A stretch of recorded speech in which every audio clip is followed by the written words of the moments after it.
বাঙালি সংস্কৃতিকে অস্বীকার করে। তারা প্রকারান্তরে বাংলাদেশ জন্মের চেতনাকে অস্বীকার করে, বাংলাদেশে মুক্তিযুদ্ধকে অস্বীকার করে। এরা একটা সাম্প্রদায়িক সন্ত্রাসী সংগঠন। তাদের বাঙালি সংস্কৃতি যে চিরায়ত আবহমানকালে যে আবেদন, সেই আবেদন এদেরকে স্পর্শ করে না। তাদের বাস্তবে সেটা হচ্ছে তাদের ধারণাটাই উল্টো। তারা যদি বাঙালি সংস্কৃতি বিশ্বাস করত, তাহলে তারা মুক্তিযুদ্ধের চেতনাও লালন করত। আজকে ঐতিহাসিক 7ই মার্চ তারা স্বীকার করে না।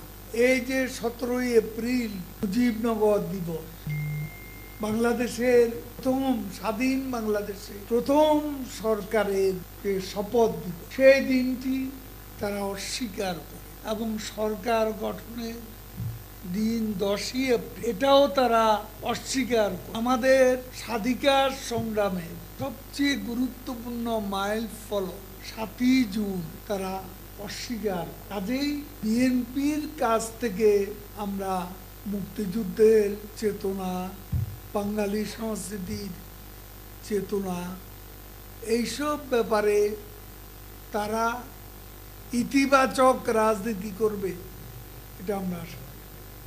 বাংলাদেশের স্বাধীনতাকে ধ্বংস করার জন্য, তাদের জন্য রক্ষা করানো, এ যাবৎ তাদের কর্মকাণ্ডই ওই লক্ষ্যে নিবেদিত। তারা এদেশের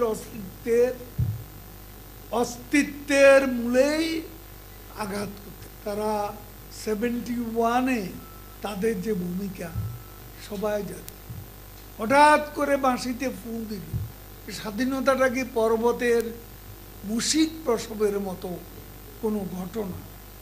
কেউ এসে বাঁশিতে অমনি তিনি স্বাধীনতার ঘোষক হয়ে গেলেন।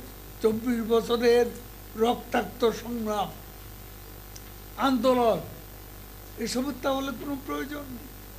পলাশী যুদ্ধ থেকে বাঙালি যে অবিরাম একের পর এক কৃষক বিদ্রোহ, সিপাহী বিদ্রোহ থেকে শুরু করে বীর চট্টলা, প্রীতিলতা ওয়াদ্দার, সূর্য সেন, মাওলানা মনিরুজ্জামান ইসলামাবাদী, তিতুমির, সব সংগ্রামী মিথ্যা।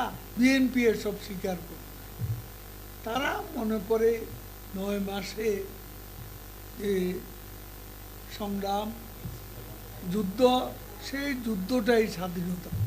এবং যদিও এই যুদ্ধে তাদের প্রত্যক্ষ কোনো ভূমিকা ছিল না, বিএনপি দল তখন ছিল না, কিন্তু সেক্টর কমান্ডার জিয়াউর রহমান তিনি কোন সেক্টরে বাস্তবে যুদ্ধ করেছেন সেটা আমাদের জানা।